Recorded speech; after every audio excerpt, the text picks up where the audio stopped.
Hey boys and girls, so today we're going to be learning and listening to a story called Thumbelina, okay? It's a folk tale, and I want you guys as you listen to find the similarities or differences that you have heard in other folk tales like Tom Thumb and many others, okay?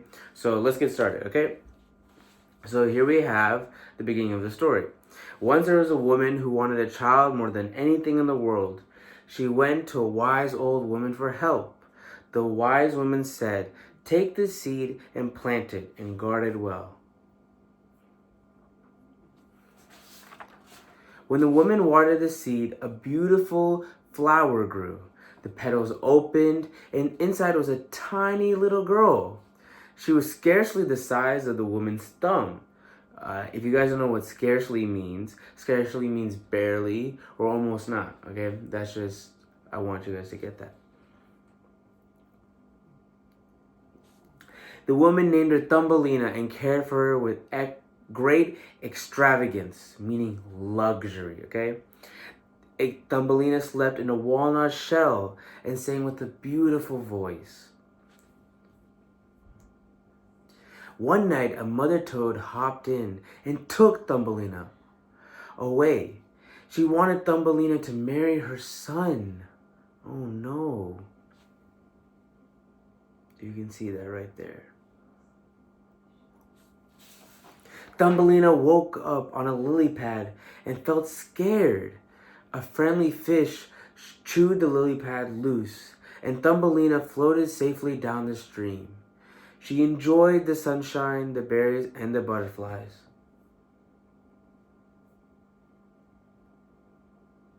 So you see right here, the fish and the butterflies. But soon winter came. Thumbelina felt cold and hungry. Everything around her felt foreign, which foreign means something that's not familiar or unfamiliar. Okay?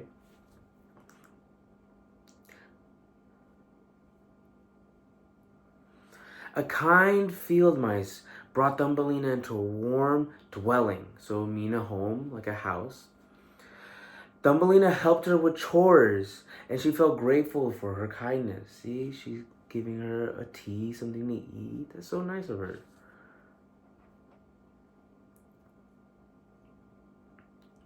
The field mouse introduced Thumbelina to a mole who lived underground. The mole didn't like the sun or creatures who lived outside. Thumbelina found a swallow who was injured, and she secretly cared for him until he was healed. You can see right there.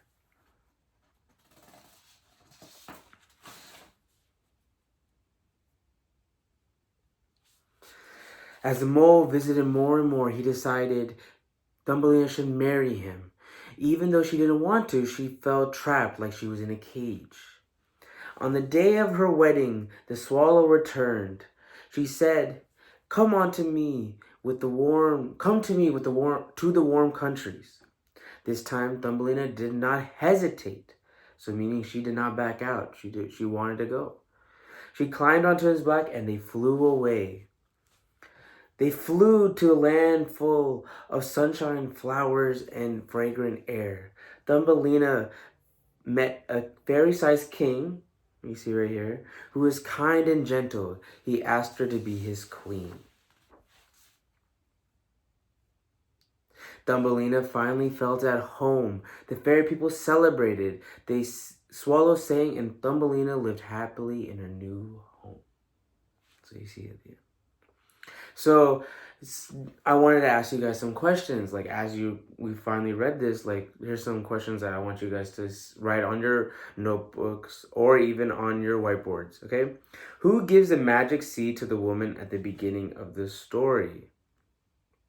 It was all the way at the top. It was this wise old woman, right? Yeah, I'm seeing a lot of people saying wise old woman. Nice. Yeah, it was this wise old woman that gave her. This story has many, so now I want you guys to erase that. The story has many settings, okay? What are some of the places where Thumbelina lives during the story? Okay, I see on a lily pad with the fairy king. Okay, nice. With the swallow. Okay, good. So then I erased that. So how does the swallow help Thumbelina escape the mole at the end? Yeah. Wait, I think I read it on Rachel's whiteboard. Yeah, she just rode on him and he flew her away. All the way to the warm countries that we see at the very end, right? All the way right here. Yeah, he brought her all the way here. Okay, and folk tales often teach a lesson. So I want you guys to write this down in your notebooks or on that whiteboard in front of you, okay? What lesson can we learn from Thumbelina? Seeing some good things. Be kind, be brave, be generous, okay? Yeah, kindness matters.